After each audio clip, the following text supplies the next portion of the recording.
Praise the Lord. இயேசுவின் நாமத்தில் உங்களுக்கு அன்பின் வாழ்த்துக்கள். நல்லா இருக்கீங்களா? இந்த நாளிலும் கூட தொடர்ச்சியா நம்ம பார்த்துட்டு இருக்கிறோம்.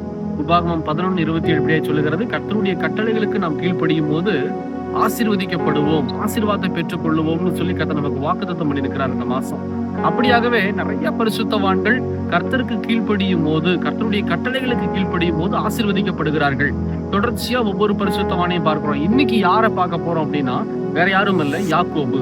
பாருங்க, ஆதியாகமம் புஸ்தகத்துல 31ஆம் அதிகாரம் 3ஆம் வசனத்தை வாசிக்கிற பைபிள்ல கவனிச்சு பாருங்க. கர்த்தர் யாக்கோபை நோக்கி, உன் பிதாக்களுடைய தேசத்திற்கும் உன் இனத்தாரிடத்திற்கும் நீ திரும்பி போ, நான் உன்னோடே கூட இருப்பேன் என்றார்.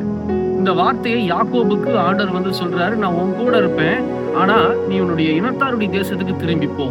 இது எந்த சூழ்நிலையில ஆண்டவர் யாக்கோபை பார்த்து சொன்னார் அப்படின்னா, யாக்கோபு தன்னுடைய மாமனாராகிய லாபானால வஞ்சிக்கப்படும் போது, ஒரு சில கட்டத்துல ஏமாற்றப்படும் போது, அலைச்சல்கள் ஜாஸ்தி ஆகும் போது யாக்கோபுடைய இருதயம் தோய்ந்து போகுது. அந்த டைம்ல தான் ஆண்டவர் சொல்றாரு, நீ கவலைப்படாத, உன் இனத்தாருடைய வீட்டுக்கு கடந்து போ, தேசத்துக்கு கடந்து போ, நான் உன் கூட இருந்து உன்னை ஆசீர்வதிப்பேன். கர்த்தர் ஆசீர்வதிச்சாரா? அப்படியே ஆசீர்வதித்தார். ஆனா முதல்ல எதற்காக தன்னுடைய சொந்த தேசத்தை விட்டு லாபான் வாழுகிற இடத்துக்கு யாக்கோபு வரணும் அப்படின்னு சொன்னா, யாக்கோபு தன் இளம் பிராயத்துல செய்த தவறுனாலதான்.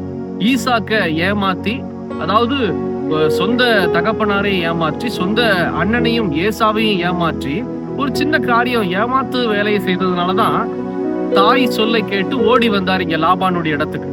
அப்படி இங்க வரும்போது லாபானால நிறைய காரியங்கள் வஞ்சிக்கப்பட்டார் யாக்கோபு. யாக்கோபு வந்ததுக்கு அப்புறம் தான் லாபானுடைய இடத்துல பெரிய ஒரு ஆசீர்வாதத்தை பார்க்க முடிந்தது.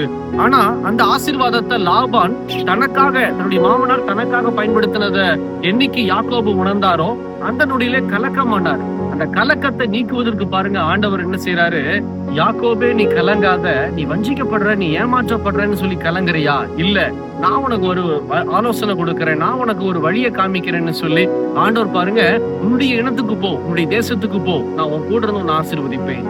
எவ்வளவு அழகான ஒரு ஆண்டவர். இந்த செய்தியை கேட்கறதான என் சகோதரனே, என் சகோதரியே, ஒருவேளை யாக்கோபை போல நீங்க உங்க சொந்த குடும்பத்துல வஞ்சிக்கப்பட்டிருக்கலாம், இல்ல இந்த உலகத்துக்குள்ள யாராவது ஒரு மனுஷங்க உங்களை ஏமாத்திட்டு இருக்கலாம். கலங்காதீங்க.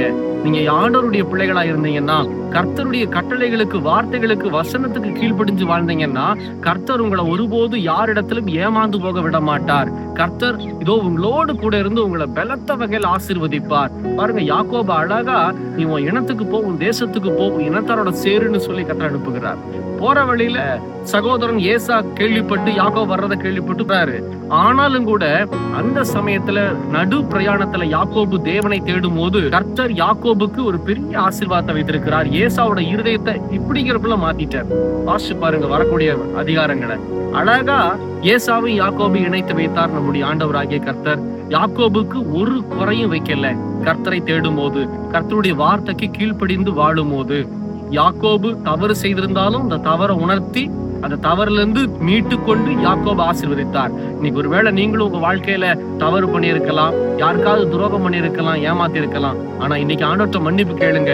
மன்னிப்பு கேட்கும் போது கர்த்தர் ஒருபோதும் உங்களை என்னையும் கைவிடவே மாட்டார். மன்னிப்பு கேட்டு ஜெபம் பண்ணிட்டு மறுபடியும் தப்பு செய்யறது ரொம்ப தப்பு. தப்பு செஞ்ச காரியத்தை நீங்க மன்னிப்பு கேட்டுட்டீங்கன்னா அதை விட்டு விலகிடணும்.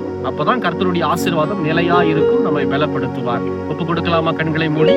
எங்களை நேசிக்கிற நல்ல ஆண்டவரே, இந்த காலை வேளைக்காக ஸ்தோத்திரம். யாக்கோபை போல எங்களுடைய குடும்பத்துல நாங்க வஞ்சிக்கப்படுறோமே, எங்களை சுத்தி இருக்கிறவங்க எங்களை வஞ்சிக்கிறாங்களேன்னு சொல்லி ஒப்பு கொடுக்கிற பிள்ளைகளை நோக்கி பார்த்து தன்னுடைய பாவங்களை அறிக்கை செய்து விட்டுக்கிடுவது பிள்ளைகளை ஆண்டவரே, யாக்கோபை ஆசீர்வதித்தது போல இதோ உங்களுடைய பிள்ளைகளை ஆசீர்வதியும், எங்களை ஆசீர்வதியும், எங்களோட கூட இருந்து கர்த்தர் பலப்படுத்தும். இயேசுவின் நாமத்தில் பிதாவே, ஆமேன், ஆமேன். தொடர்ச்சியா ஜெபம் பண்ணுங்க, கர்த்தருடைய ஒப்பு கொடுங்க. கர்த்தர் உங்களை ஆசீர்வதிப்பாராக. God bless you.